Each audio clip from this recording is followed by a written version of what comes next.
법에도 심장이 있다면. 법정에서 내가 깨달은 것들. 박영화 지음. 행성 B. 이 소년범을 어찌할까. 적지 않은 세월 동안 법대에 앉아 재판했지만 나는 단 한 건의 재판도 쉬었던 적이 없다. 오히려 재판을 하면 할수록 어렵다는 생각이 들었다.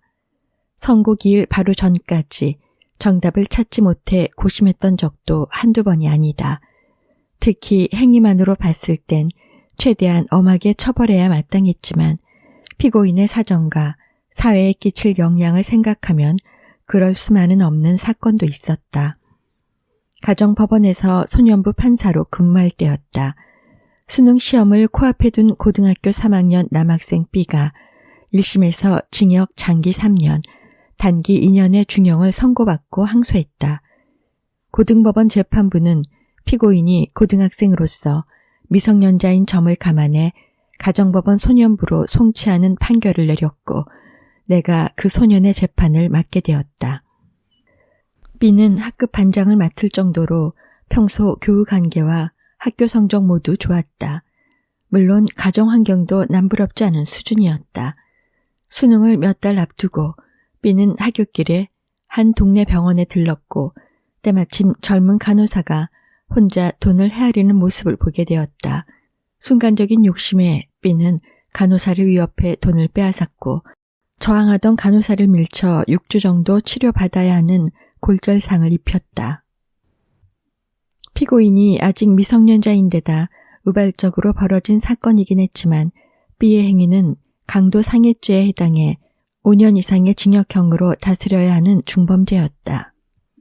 나는 그의 행위만 보면 소년 재판부에서 내릴 수 있는 가장 무거운 처분인 소년원 송치가 적절하다고 판단했다. 벌을 받음으로써 모든 행동엔 반드시 책임이 따른다는 사실을 이 기회에 B도 깨달아야 했다. 무엇보다 일반인이나 다른 학생들에게 법의 엄정함을 보여줘야 할 필요가 있었다. 그런데 미성년자인 소년범은 성인과 달리 정신과 육체가 아직 성숙하지 않은 상태다. 따라서 소년법은 법을 어긴 청소년에게 응분의 벌을 주기보다는 개선 가능성을 중시해 보호 처분을 하게 돼 있다. 그래서 가정법원에서 열리는 소년 재판에서 판사가 내리는 판단은 판결이 아닌 보호 처분이라는 용어를 사용한다. 보호라는 말이 붙은 만큼 보호 처분은 죄에 대한 응징보다는 청소년이 건전한 사회인으로 성장시키는 교육 또는 보호를 위한 처분이라는 개념으로 이해돼야 한다. 청소년에 대한 보호 처분엔 여러 가지가 있다. 가장 가벼운 처분이라 할 수 있는 보호자 위탁은 다시 부모에게 청소년의 교육을 맡기는 것이다. 수강 명령이나 사회봉사 명령은 교육과 봉사활동을 통해 청소년이 잘못을 깨우치도록 하는 제도다. 전문가의 강의를 듣거나 국립묘지, 요양시설 등에서 봉사활동을 하게 된다.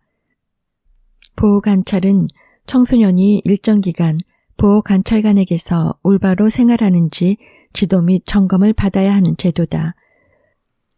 보호시설 위탁이나 소년원 송치는 청소년을 보호하는 시설이나 소년원 같은 시설에 청소년이 일정 기간 들어가 생활하면서 교육받게 하는 것이다. 청소년이 시설에 들어가는 경우도 잘못에 대한 응징보다는 청소년을 올바른 길로 인도하는 데 더 큰 의미를 둔다. 이 사건에 어떤 처분을 내릴까 고민하던 중 이 사건을 소년부로 송치한 고등법원 재판부는 어떤 생각을 가지고 있었을까를 추측해 보았다. 1심에서 실형을 선고받은 사건을 고등법원 재판부에서 가정법원 소년부로 송치한 데는 분명 선처의 여지가 있다고 판단했기 때문일 것이다. 만약 그렇지 않다고 판단했다면 고등법원에서 항소를 기각하면 될 일이었다. 짐작컨대 재판부도 깊은 고심 끝에 가정법원 소년부로 사건을 송치해 소년 보호 처분을 내림으로써 선처할 기회를 줄 것인지 판단해 달라는 의도가 엿보였다. 결국 나는 이 사건의 소년원 송치가 아닌 보호관찰 처분을 내렸다.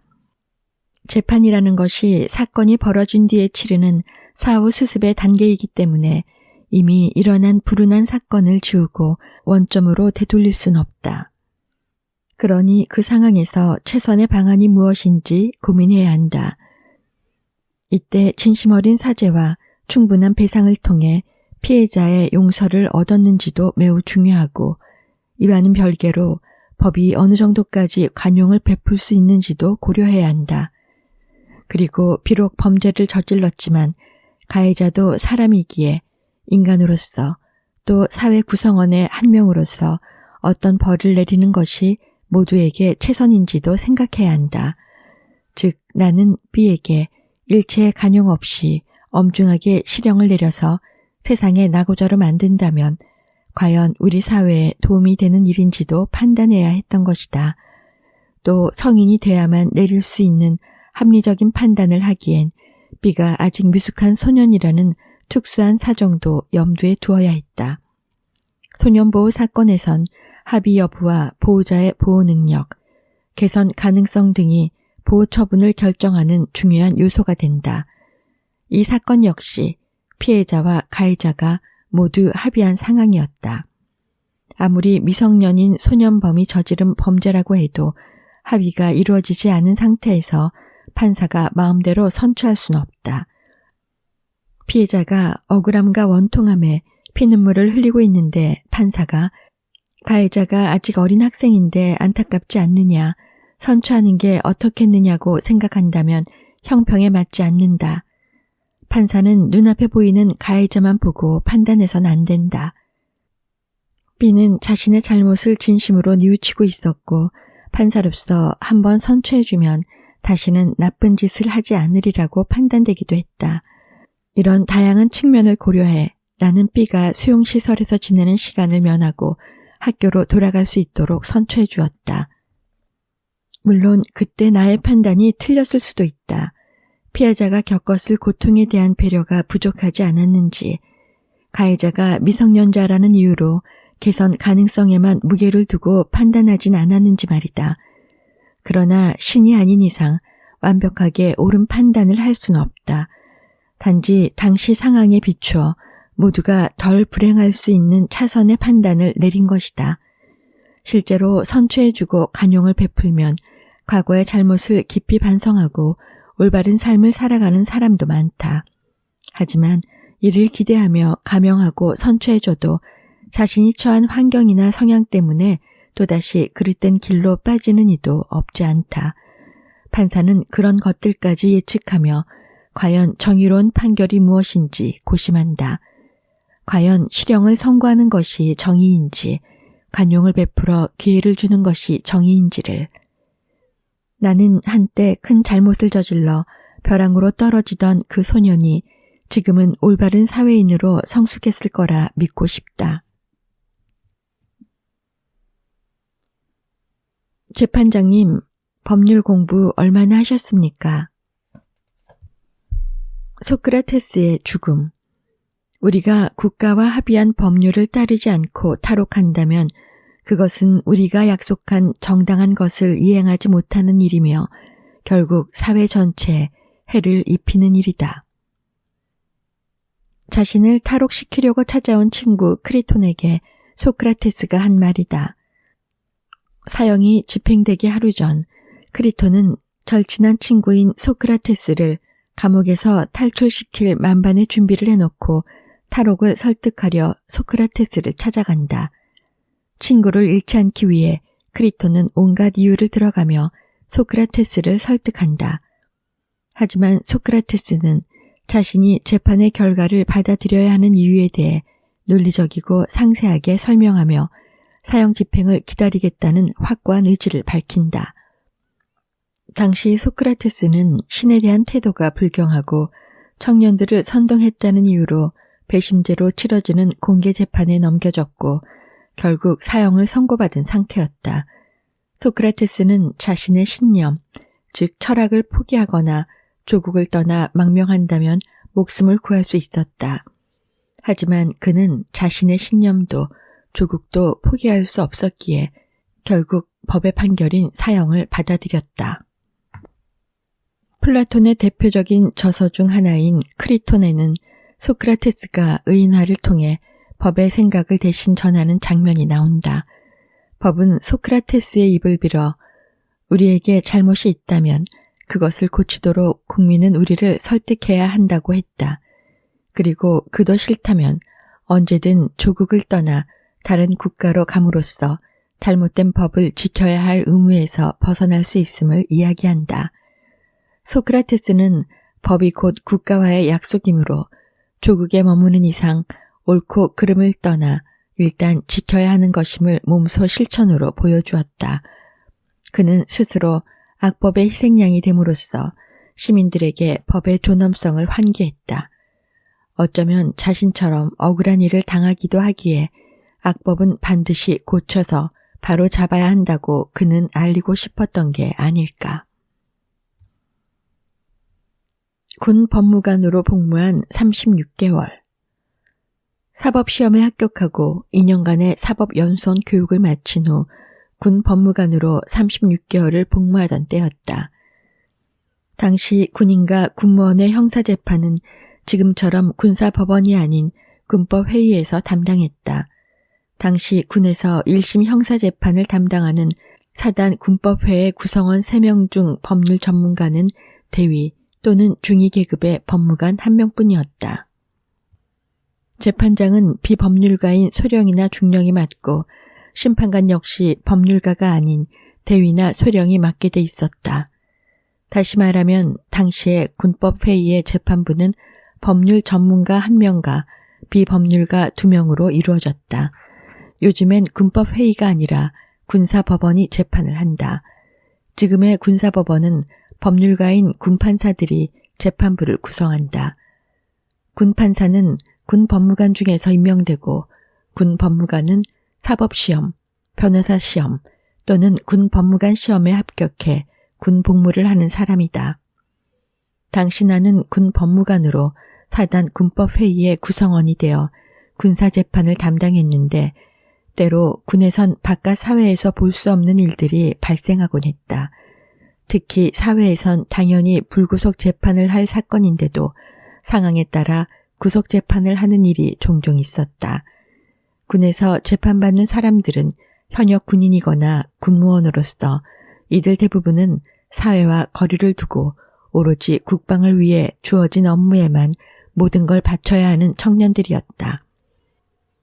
법은 고된 근무나 훈련으로 하루하루를 이어가는 이들의 머리 위에서 지켜보다가 법이나 규칙에 어긋나는 일이 일어났을 때 망치를 내리치는 무서운 존재였다. 군에선 이 같은 역할을 헌병대와 군검찰, 군법회의가 담당하고 있었다. 비록 군인으로서 계급 구조를 따라야 하는 군법무관이지만 법을 집행하는 업무의 특수성 때문에 계급 논리보다는 법 논리를 앞세울 수밖에 없는 경우가 꽤 있었다. 그럴 땐 이 두 논리 사이에서 일어나는 충돌을 피할 수 없었다. 법의 원칙을 지키기 위해 이건 도저히 용납할 수 없다고 생각될 때면 나는 계급을 뛰어넘어 목소리를 높여야 했다. 계급이 낮아도 판결은 소신 있게. 내가 군 복무를 하던 당시 군에서 폭행 사망 사고가 자주 발생하자 국방부 장관의 구타 금지 일반 명령, 부대원 모두에게 두로 적용되는 군사명령이 내려졌다. 그런데 이 명령이 내려진 직후 하필 내가 소속된 사단에서 고참 사병이 군기를 잡는다며 두 주먹으로 하급자의 가슴을 쳤는데 그만 하급자가 심장마비로 사망하는 사건이 발생했다. 가해자 구속은 당연한 일이었지만 사단장이 상부에 불려가 질책받자 부대 분위기가 싸늘해졌다. 그 뒤부턴 징계로 처리하던 사소한 폭행 사건이 일어나도 가해자를 모두 구속 기소했고 상부에선 이들을 모두 공개 재판하라는 지침이 내려왔다. 나는 군 기강을 바로잡기 위해 군법 교육 차원에서 실시하라는 공개 재판을 수용했다. 병사 1,500여 명이 지켜보는 가운데 대강당 단상에 만들어진 법대에서 여러 재판을 진행했는데 그중엔 이런 사건도 있었다. 군 검찰관이 피고인에게 물었다. 피고인은 하급자인 땡땡땡이 내무반 청소를 제대로 하지 않았다는 이유로 그의 뺨을 2번 때린 사실이 있지요? 네. 피고인은 이 간단한 공소사실로 기소됐고 군 검찰관의 신문에 공소사실을 모두 시인했다. 이어서 변호인이 물었다. 피고인은 평소 맡은 일을 제대로 하지 않은 피해자를 개인적인 감정 없이 교육 차원에서 때렸을 뿐 피해자에게 상처를 입히진 않았지요? 네. 피고인은 자신의 잘못을 깊이 뉘우치고 있지요? 네. 다시는 이런 일이 없도록 하겠습니다. 변호인은 군 검찰관이 제출한 수사 기록을 증거로 삼는 데 동의하고 달리 신청할 다른 증거가 없다고 했다. 검찰관은 의견을 진술하시죠. 피고인에게 징역 1년을 선고해 주시기 바랍니다. 공판 과정 마무리 단계에서 검찰관이 형에 대한 의견을 진술하는데 이를 통상 구형이라고 한다. 검찰관이 징역 1년을 때렸다는 표현을 사용하기도 하지만 구형은 형을 얼마나 선고하는 것이 적정한지에 대한 검찰관의 의견일 뿐이다. 이는 판사가 형을 정할 때 기준이 되지는 않고 양형, 형벌의 정도를 정하는 일, 양형 시 참작하는 한 이유가 된다. 이어서 변호인의 변론이다. 피고인은 하급자인 피해자가 평소 자신이 맡은 일을 제대로 하지 않고 게을렀기 때문에 이를 고치려 교육 차원에서 가볍게 폭행한 것입니다. 더군다나 피해자가 다치지도 않았고 피고인이 반성하고 있으므로 선처해 주시기 바랍니다. 변론을 종결하고 판결 선고는 이곳 공개 재판정이 아닌 군법회의의 법정에서 하겠습니다. 공개 재판을 마칩니다. 방청하던 병사들은 각자 부대로 복귀하시기 바랍니다. 아무리 국방부 장관의 구타금지 일반 명령이 내린 상황이라고 해도 단순 폭행 사건의 피고인을 구속해 공개 법정에 세우는 건 지나친 일이었다. 이처럼 어이없는 일이 발생한 까닭은 당시 군법회의법에 구속영장을 군법무관, 군판사, 군법무관이 아니라 사단장이 발부하게 돼 있었기 때문이다. 구속영장 발부에 관여할 아무런 권한이 없던 나는 속수무책이었다. 기소 후 재판을 담당하게 된 나는 교육 목적상 필요하다는 공개 재판은 수용했지만 판결 선고에서만큼은 법조인으로서 양심을 저버릴 수 없었다. 나는 법과 원칙을 최우선으로 따라야겠다고 생각해 공개 재판정에 모인 사병들을 해산하고 평소와 다름없이 법정에서 선고하겠다고 선언했다.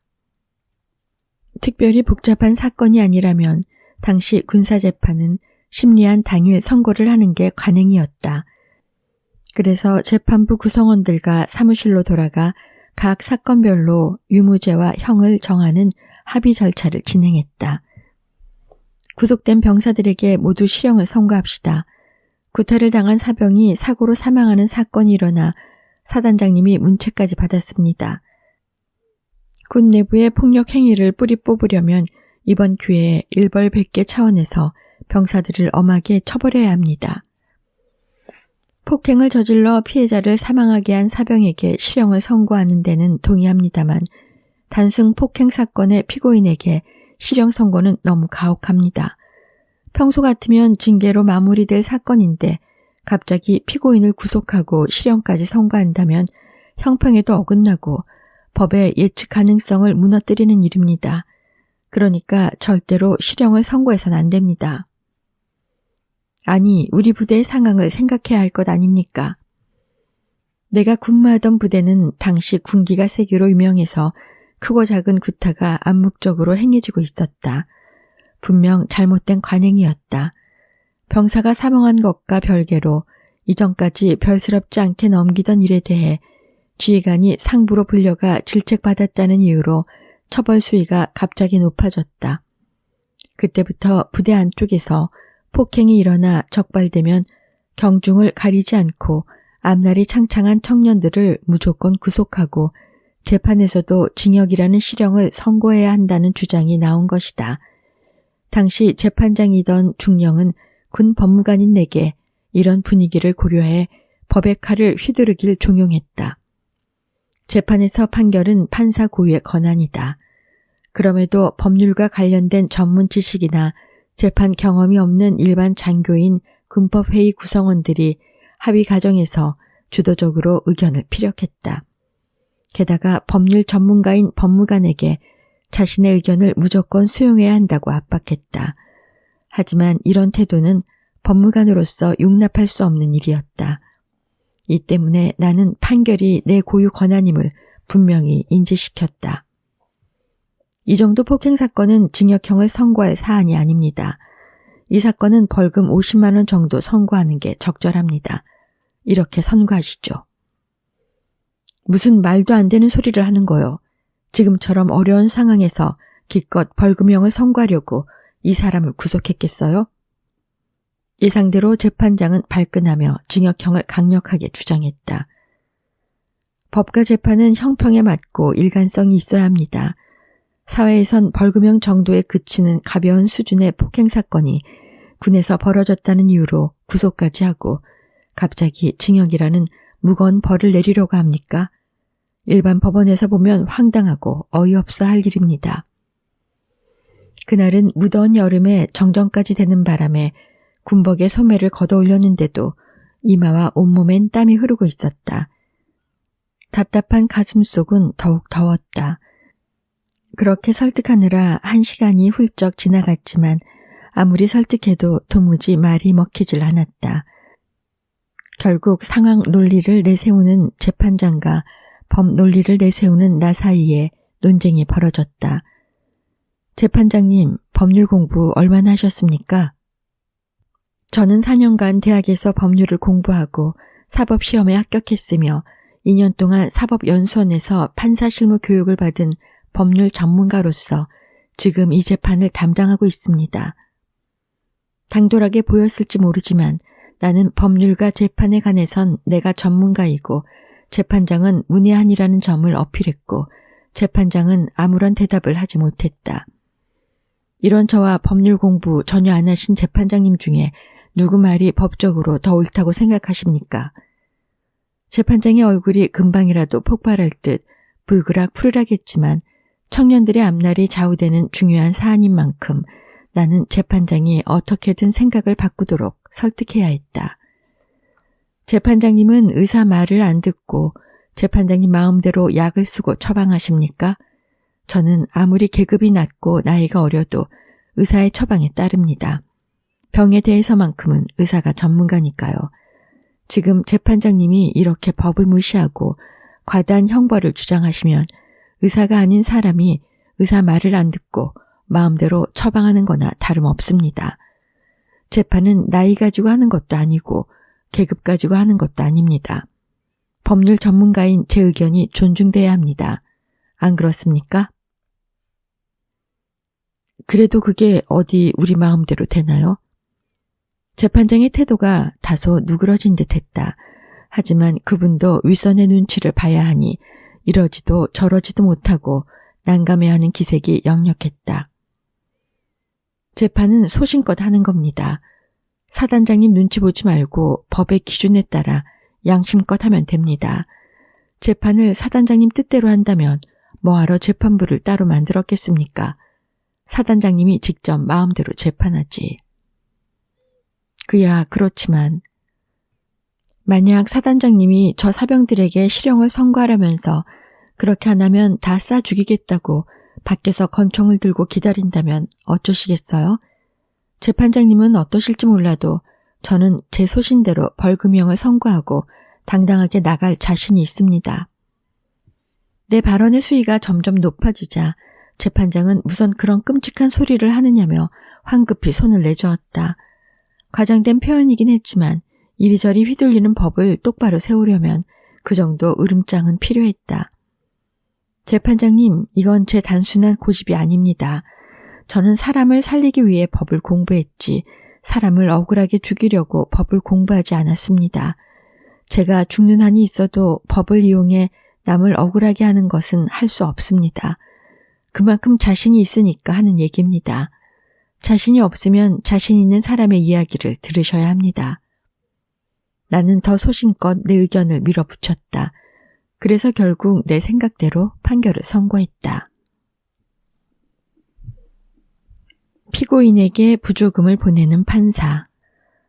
남편이 죽어가고 있어요. 제발 집으로 보내주세요. 서울중앙지방법원에서 형사 단독판사로 근무할 때 일이다. 아주머니 한 분이 미성년자인 친자식들을 데리고 지하철에서 구걸하다 구속돼 내게 재판을 받게 되었다. 판사님, 제가 지금 당장 집으로 돌아가지 않으면 우리 식구들은 다 죽어요. 남편은 병이 심해져서 오늘 죽을지 내일 죽을지 모르는 상태예요. 그리고 아이들은 집에 먹을 거리가 없어서 몇 날 며칠을 쫄쫄 굶고 있을 겁니다. 제가 집에 가지 않으면 가족들이 다 죽게 될 상황이라고요. 제발 저를 집으로 보내주세요. 사정은 참 딱했지만 아동보호법 위반죄로 징역형의 집행유예를 선고받았음에도 피고인은 집행유예 기간에 재범을 저지른 것이었다. 나는 법률상 다시 집행유예를 선고할 수도 없어 별다른 방도가 떠오르지 않았다. 재판을 마치면서 2주 뒤에 판결을 선고하겠다고 했으나 마음이 무거웠다. 피고인의 딱한 사정을 생각하면 판결 선고 기일까지 법의 테두리 안에서 피고인에게 최대한 간용을 베풀 수 있는 지혜로운 방도를 찾아내야 했다. 비록 자기 자식이라 하더라도 미성년자에게 구걸을 시키면 아동보호법 위반죄로 처벌받게 되어 있다.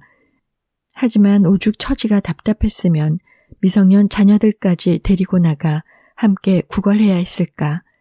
병든 남편과 어린 자식들을 부양하려고 아이들과 함께 거리로 나갈 때까지 국가는 그들에게 최소한의 도움이라도 주었는가. 아동을 보호한다는 명분으로 아주머니에게 징역형을 선고한다면 과연 바람직한 일일까. 참으로 긴 고민이 이어졌다. 며칠 후 내게 한 통의 탄원서가 도착했다. 피고인과 같은 동네에 사는 주민이 보낸 것이었다. 폐 질환을 앓던 피고인의 남편이 사망했다면서 장례라도 치를 수 있도록 선처해달라는 내용이었다. 탄원서엔 피고인 남편의 사망 진단서가 첨부돼 있었다. 나는 아무리 죄를 지었더라도 남편의 장례는 치르게 해야겠다고 판단해 직권으로 보석 허가 결정을 내려서 우선 피고인을 석방했다. 병든 남편과 아이 5을 부양할 방법이 없어 아이들에게 구걸을 시켰다며 법정에서 눈물을 떨구던 피고인의 말이 귓가에 맴돌아 마음이 아팠다. 나는 직원에게 돈 10만 원을 건네며 피고인 앞으로 경조전보에 축하금이나 조의금을 붙이는 경조전신안을 보내달라고 했다. 아직 재판이 진행 중이므로 담당 판사 이름으로는 보낼 수 없으니 대신 직원의 이름으로 보내달라는 말도 덧붙였다. 남편의 장례는 잘 치렀나요? 판결 선고 기일이 되어 다시 만난 피고인에게 나는 남편의 장례를 잘 치렀는지 물었다. 법정에 참석한 이웃들이 기력을 잃은 피고인을 대신해 고개를 끄덕여 주었다. 개개인의 형편에 따라 법의 적용 여부를 달리할 수 없는 엄중한 법이지만 나는 처지가 워낙 어려웠던 피고인이 보살펴야 할 아이들을 떠올렸다. 그리고 법의 테두리 안에서 최대한 간용을 베푸는 방안을 생각해냈다. 아무리 살기 어려워도 어린아이들에게 구걸을 시킨 행위는 아동보호법에 위반돼 처벌받을 수밖에 없습니다. 더구나 벌금형에 이어 징역형의 집행유예까지 선고받았음에도 집행유예 기간 중에 재범했기 때문에 이번엔 징역형을 선고하는 게 원칙입니다. 다만 피고인은 워낙 가정 형편이 어려워 이 같은 잘못을 저지르고 말았습니다. 또 앞으론 남편의 병 수발을 하지 않아도 되니까 다신 그러지 않겠다는 피고인의 다짐을 믿고 이번을 마지막으로 징역형이 아닌 벌금형으로 선처합니다. 징역형의 집행유예 기간에 다시 범죄를 저지르면 10중 8구 실형이 선고되고 그렇게 되면 피고인은 이번에 선고된 형뿐 아니라 지난번 유예된 형까지 보탠 기간 동안 교도소에서 살아야 했다. 그러나 부모 없이 남겨질 5아이를 생각하면 피고인에게 내린 실형 선고는 사실상 아이들에게도 형을 선고하는 셈이었다. 나는 안타까운 처지에 놓인 피고인과 그의 가족을 특별히 배려해 벌금형을 선고한 것이다. 아이고 판사님, 저한테 그런 돈이 어디 있습니까? 오죽 돈이 없으면 아이들까지 데리고 길에서 동냥을 했겠어요. 정말 너무하십니다. 벌금형이라는 선처에 안도할 줄 알았던 피고인은 벌금형을 선고한다는 내 말을 듣자마자 원망 섞인 표정으로 서럽게 울음을 터뜨렸다. 당장 가족에게 밥 한 끼 해줄 돈도 없는데 벌금을 어떻게 내느냐는 것이다. 진정하고 제 말을 들어보세요. 벌금을 납부하지 않으면 하루에 얼마씩 계산해 구치소 노역장에 유치하도록 되어 있습니다. 피고인이 구속된 기간엔 이미 노역장에 유치된 셈이므로 그 기간에 해당하는 환영 유치 금액이 벌금액과 맞먹습니다. 따라서 피고인은 실제 벌금을 납부하지 않으셔도 됩니다. 벌금형을 선고할 땐 만일 피고인이 벌금을 납부하지 않으면 하루에 얼마씩 계산해 일정 기간 교도소 노역장에 유치한다고 선고해야 한다. 소위 환영 유치 제도이다. 이 경우 유치 기간에 하루당 얼마씩 벌금액으로 계산할지는 판사가 정하게 되어 있다. 그리고 구속된 피고인에게 벌금형을 선고할 경우 구속기간을 노역장 유치 기간에 포함시켜야 한다. 나는 가난한 피고인이 추가 벌금을 납부하지 않아도 되도록 벌금형 환영 유치 기간과 구속기간을 맞춰준 것이다. 환영 유치 기간이 어떻다는 말을 이해하기 어려웠겠지만 결론적으로 벌금을 납부하지 않아도 된다는 말을 듣자 피고인은 그제야 울음을 멈추고 연신 고맙다며 허리를 숙였다. 친자식들과 함께 거리에 나가 구걸한 피고인의 안타까운 사정과는 별개로 아동, 청소년, 노인, 장애인, 노숙자에게 구걸을 시키면 벌금형 또는 징역형으로 처벌하도록 법은 정하고 있다. 아동복지법, 노인복지법, 장애인복지법 등은 사회적 약자를 보호하기 위해 이들을 이용해 부당이득을 얻는 행위를 처벌하는 규정을 두고 있다. 이처럼 이익을 얻으려 사회적 약자에게 구걸시키는 행위를 처벌하는 건 정당하다. 하지만 굶어 죽지 않기 위해 벼랑 끝에 몰린 이가 마지막 선택으로 구걸하는 것에 대해선 안타까운 마음이 앞선다. 그리고 우리 이웃이 그토록 절박한 상황을 맞을 때까지 우리 국가와 사회가 무심했다는 사실에 화도 난다.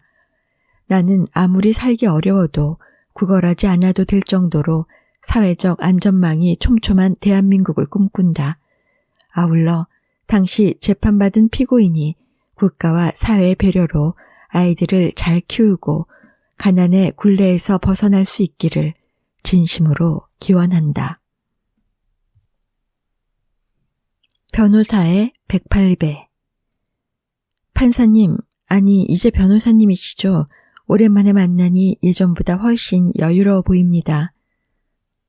변호사로서 첫 걸음을 내다든 지 몇 년이 지나자 사람들은 판사 시절에 비해 내 얼굴이 한층 여유롭고 편안해 보인다며 인사해왔다. 그러냐며 웃어넘겼지만 사실 변호사의 삶을 사는 내 표정이 판사였을 때와는 많이 달라졌음을 나는 스스로 잘 알고 있었다. 변호사가 되니 우선 사람들을 대하는 태도부터 달라졌다.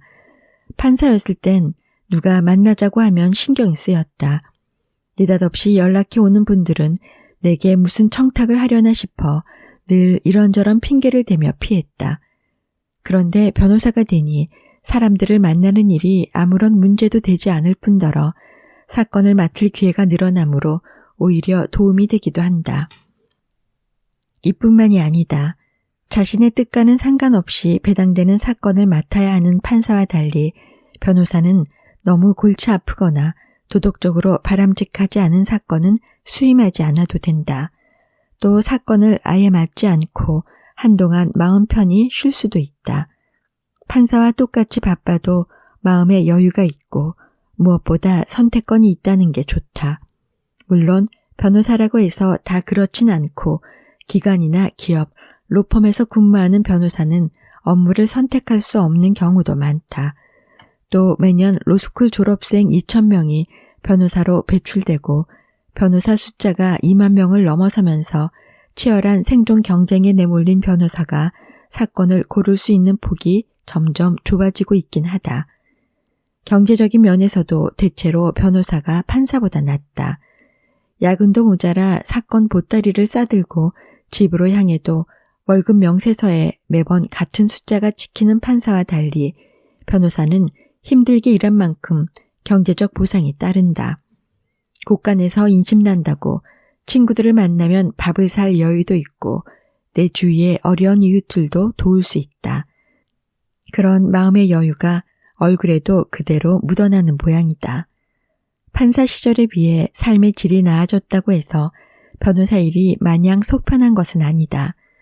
판사는 법대에 앉아 국민으로부터 위임받은 일을 하는 한편 변호사는 법대 아래 의뢰인 옆에 서서 재판부의 억울함이나 선처를 호소해야 한다. 변호사가 되고 나서 가장 당황스러웠던 부분은 법에 따른 공정한 판결이 나왔음에도 불구하고 본인이 바라던 바가 충족되지 않으면 의뢰인이 변호사를 탓하고 원망한다는 점이다. 형사재판이든 민사재판이든 자신이 원하는 판결이 선고되지 않으면 곧장 사무실로 찾아와 폭언하고 행패를 부리는 사람도 있다. 마치 변호사의 과실 때문에 재판이 잘못된 것처럼 말이다. 그들은 10을 얻고 싶은데 8만 얻었다고 펄펄 뛰면서 변호사에게 화풀이하는 것이다. 구속돼 재판을 받거나 하급심에서 유죄 판결을 받고 항소를 맡긴 의뢰인들도 마찬가지다. 대개 이들은 처음엔 변호인을 마치 하늘에서 내려준 동아줄인 양 생각하고 변호사님만 믿는다며 온 힘을 다해 매달린다. 재판이 잘 되면 뭐든지 해주겠다는 사탕 발림도 제공한다. 그런데 재판이 원하는 대로 흘러가지 않으면 슬슬 변호인을 닥달하기 시작하고 바라던 결과를 얻지 못하면 급기야 변호사님이 한 게 뭐가 있느냐며 변호인을 원망하고 따진다. 변호사도 사람인지라 판결이 아쉬운 건 나도 마찬가지다. 나름대로 최선을 다했지만 판단은 재판부 몫인데 변호사가 어찌하겠느냐며 따지고 들 수도 있다. 하지만 그래봤자 결국 싸움만 날 뿐 달라지는 건 없으니 일단은 상대의 감정을 이해하고 공감해주며 합리적으로 판단하라고 의뢰인에게 권한다. 언젠가 재판에서 어느 정도 성과를 얻었는데도 의뢰인이 판결에 불만을 품고 사무실에 찾아와 불을 지르고 죽겠다며 소리친 적이 있었다. 직원들이 감당할 수 없는 상황이라 내가 나섰다. 지금 화가 많이 나셨는데 경위를 말씀해 달라고 해서 자초지종을 들어보니 다소 억울한 부분도 있었지만 상당수는 억지 주장이었다. 아이고, 억울하시겠습니다. 그래서 화가 많이 나셨군요. 나는 일단 그를 다독여 감정을 누그러뜨렸다. 이미 판결이 선고된 마당에 변호사에게 화내봤자 당장 판결이 바뀔 수는 없습니다. 그러니 항소해 재판에서 이기는 게 현명한 방법입니다. 그런데 아무리 화가 나도 그렇지 변호사 사무실에 불을 지른다니요.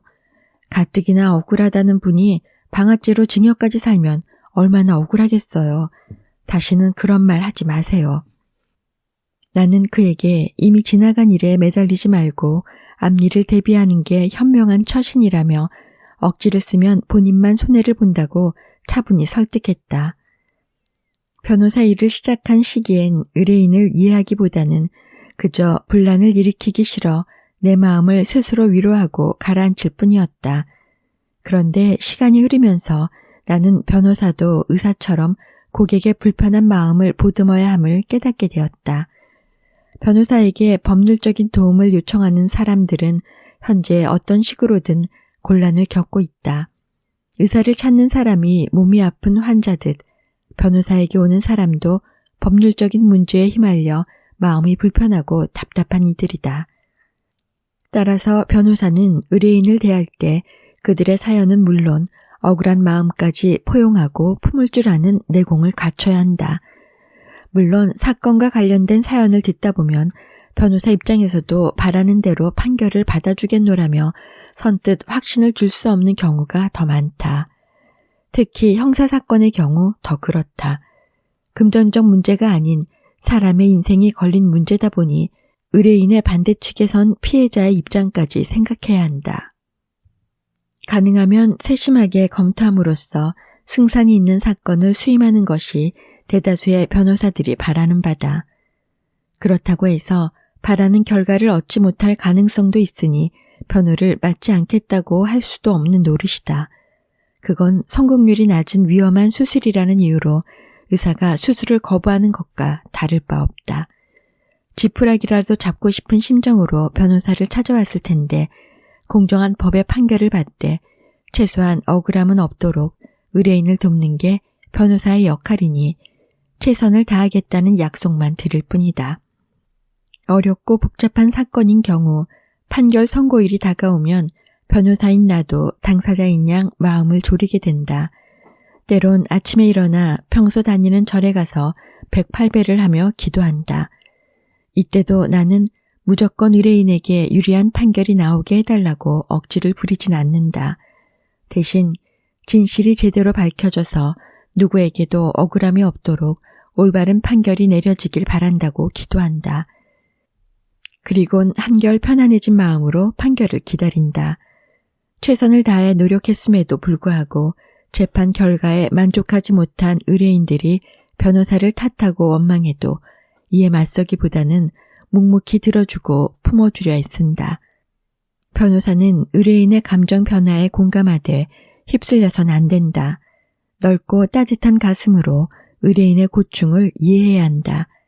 이야말로 아마추어가 아닌 프로의 자세다. 좋아요, 구독 눌러주세요.